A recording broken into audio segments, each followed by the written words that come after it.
Welcome back, everyone. I'm here with Josh Bernoff. Josh, welcome. Thanks. It's great to be back again, Byron. Yes. And not only are you back again, you're back 5 times this year. You're possibly one of the only keynotes and speakers that have merged and combined all your talents to teach in multiple levels. So congratulations for you for teaching so much. You've got a lot to teach. I'm happy to be able to do that. And if you keep saying I want more, I'm going to give you more until I collapse in a heap on the stage. Well, you have become famous and have built a lot of fans around your book, Writing Without Bullshit. So hats off to that. It has always been, since you wrote the book a few years ago, it's always been an extraordinarily popular topic. So thanks for doing it a few times, both as a workshop initially and then as a session, and then, of course, some other things you're doing. So how's the book doing, by the way? The book is doing terrific. I continue to get interest from all sorts of people, companies that want like everyone at the company to read it. That always makes me feel good. Yeah. I do workshops where just so that people can sort of talk to each other about the concepts in the book. And then individually, I keep seeing people tweeting about, oh man, you got to read this and go take a look at it. So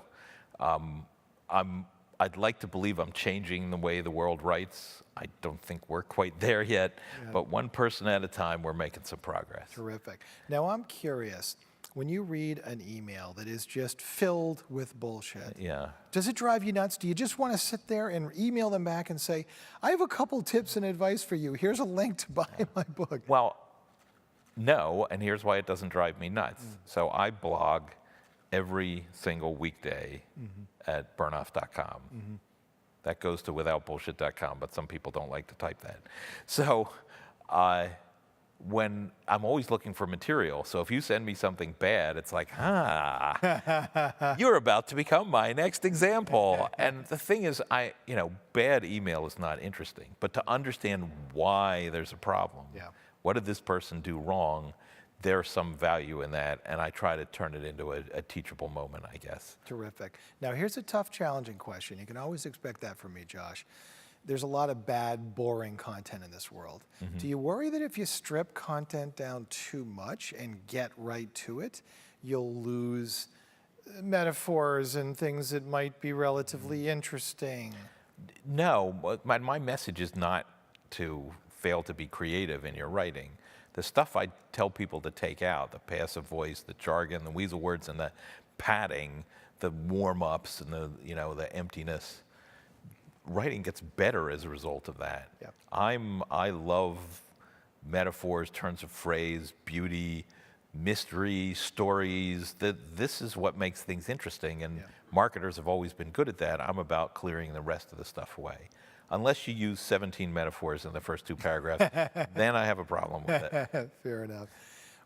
Do you think writing in general is getting better, perhaps because of your book? But in general, we've heard a lot at this conference. We're here to learn how to evolve content marketing, and clearly the message is clear. We have Twitter and certain platforms confining and restricting us with how many words we use. Do you think things are getting better, Josh, in the last few years? No. Really? No, and this is the reason. There's just more places that you need to write. People are writing, comments on Instagram, and they're writing white papers, and they're writing all sorts of marketing, and everybody's blogging if they think they're a journalist. And so the total volume of unmitigated, unedited crap that goes out into the world is 100 times what it used to be. Now, is there more opportunity for good writing to rise to the surface? Absolutely, and there's definitely marketers who are in a position to do a better job. But if you look at writing as a whole, it's a mess because now anybody can publish it instantly without any mitigation of what they're doing.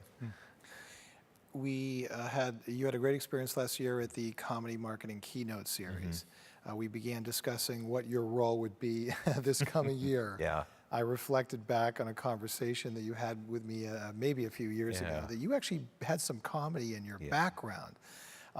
Tell us a little bit about we're going to talk about your debut with Comedy Marketing Keynotes this year in a second, but bring me back first to tell me a little bit about your introduction to comedy and writing or whatever it was. Well, this is the truth. in my late 20s, I had just gotten divorced from a relatively short marriage.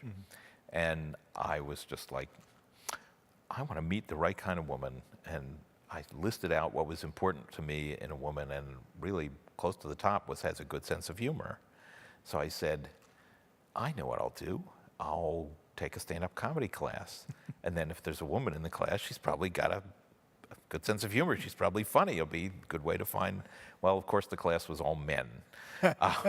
So that didn't work. But I did go through it and learn the sort of discipline of collecting observations and then assembling them. I did something then that now is probably obvious, which is I used a computer to sort of organize things into a set that chained along.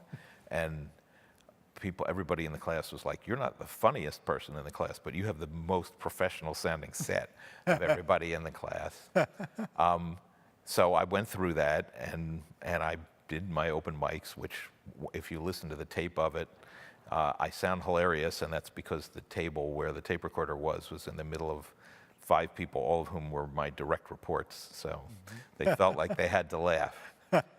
And I took that experience and I put it into the keynotes that I've done since then on things like social media. There's always jokes in my presentation, and the timing and the stuff like that. But I never, since then, have actually done just comedy. And it's very different to think about doing 40 minutes of material with a joke every 3 or 4 minutes versus 10 minutes of material with a joke every 11 seconds. Yeah.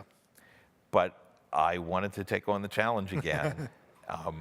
And what I'm doing this year, I think, it's either going to connect with people or else I'm going to be humiliated. I'm not sure which. Well, the fact you brought your son here is pretty interesting to me. I think that's a good sign, unless you're going to command him to leave the building before your performance. If it goes badly, then I'll never do anything for him again unless he promises not to speak of it. Well, he might be able to protect you as well, I'm thinking, on your way out. But that's really part of the excitement, is this element of surprise and to see how people can use humor in different exciting ways. Did it strike you that there is a connection in general between comedy and marketing and what we've done there at Comedy Marketing Conference as we try to evolve content marketing? Well, you need to get people's attention. Yeah. And comedy's good at that. And also from my own personal perspective as somebody who's calling out bullshit on a regular basis, comedy's good at that. You look at the world and you're like, that doesn't make any sense. I mean, like you look at it today, the Mueller report is coming out, and we had the bar summary of that a few weeks ago. People are like, I'm disappointed in this. And I'm like, well, let me explain to you why that is. When you see a summary like of a television program, it's like, the ship crashes on an alien planet and Sarah and Charles fall in love. Well, that's not really a summary. Those are the highlights. And the bar report was just the boring stuff. And once you point it out, it's like, oh yeah, that's ironic. That's sort of funny. Well, that sort of twist of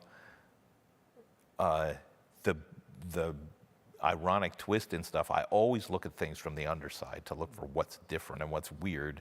And that helps with marketing, it helps with comedy, and it's just a sort of a discipline of how to think. You spent many years at Forrester Research. How much of your time was spent writing there? I'm curious. What was your role there? Well, my role for the first half of my career there was to research and analyze technology. I was actually the expert on the television industry for a lot of that. And it's difficult to say whether that's how much of the time was spent writing, because the writing comes from research, and the research takes a lot of time, and the writing takes less of the time. And that's actually how it should be in life, which is you should spend a lot of time preparing to write, and then when you write, you can be effective. The last 10 years of my career at Forrester were after the publication of Groundswell, the book on social media that was a big bestseller. And I sort of wangled that into a position of senior vice president, idea development, which meant I was working with other analysts who were attempting to get their ideas to shine. So I did a lot of editing.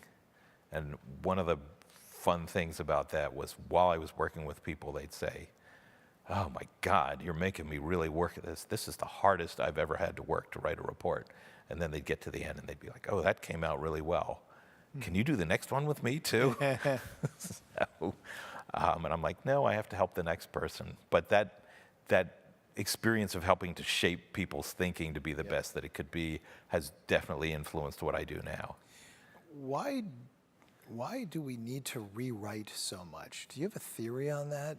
You know, writing is really rewriting. It's almost like you can't see what is wrong with something that's written until it's written, if you know what I mean.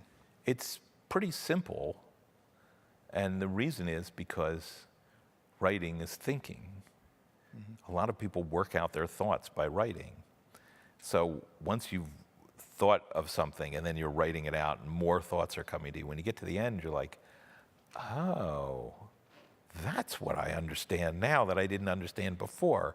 It's like thinking only out loud. And then the rewriting is going back and taking that insight and actually using it to inform and make the whole piece better. You take out the stuff that doesn't belong there. Can you perhaps see the target audience a little bit better of who's going to be reading something when you read your own writing? That's always been my theory. You really ought to have a good idea of the target audience before you start writing. Fair enough, fair enough. But you see the target audience, But you you're see so the clarity busy of the thinking idea. and creating. It's thinking and creating is different from interpreting and reading. Agree? I think so. I learned something about editing, which is really hard for people to get. This is perhaps the most difficult thing to learn in writing and the most important, which is that while you are writing something, you must be full of ego. This is the greatest thing that's ever been done. This is so fantastic. I love what I'm doing. The minute the page is done, the page is over here, and you're over here, and you and the page are not the same. And you can look at what you wrote, and other people can look at it, and we can all criticize it. And you're not criticizing me, you're just criticizing this thing.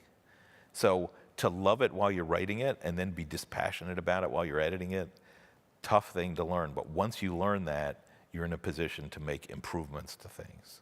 Interesting. You're now a ghostwriter, and you're doing a lot of it.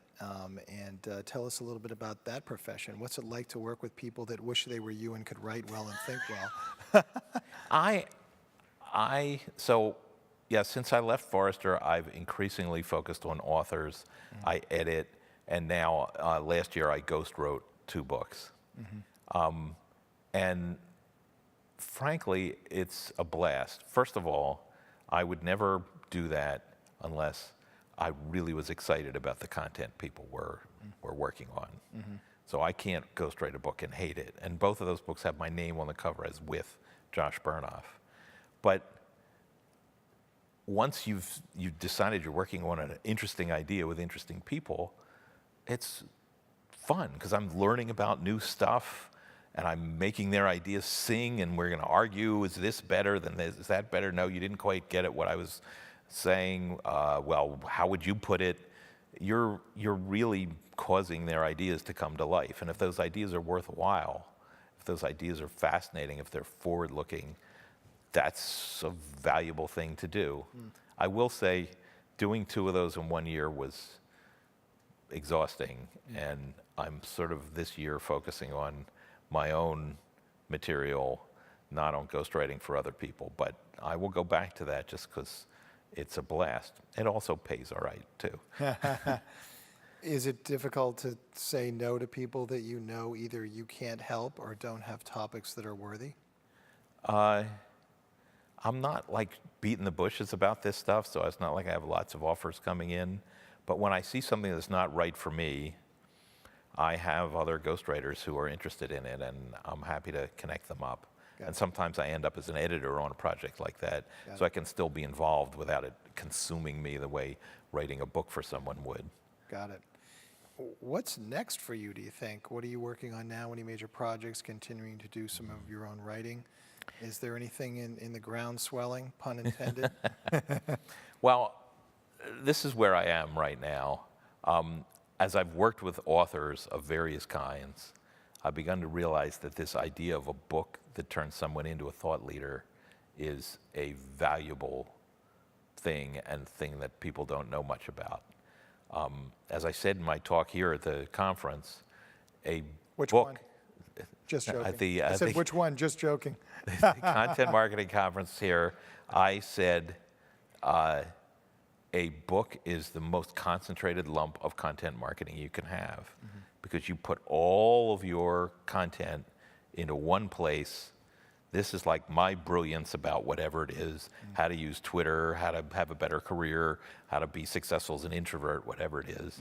And then people read that and they're like, oh, I have to work with her.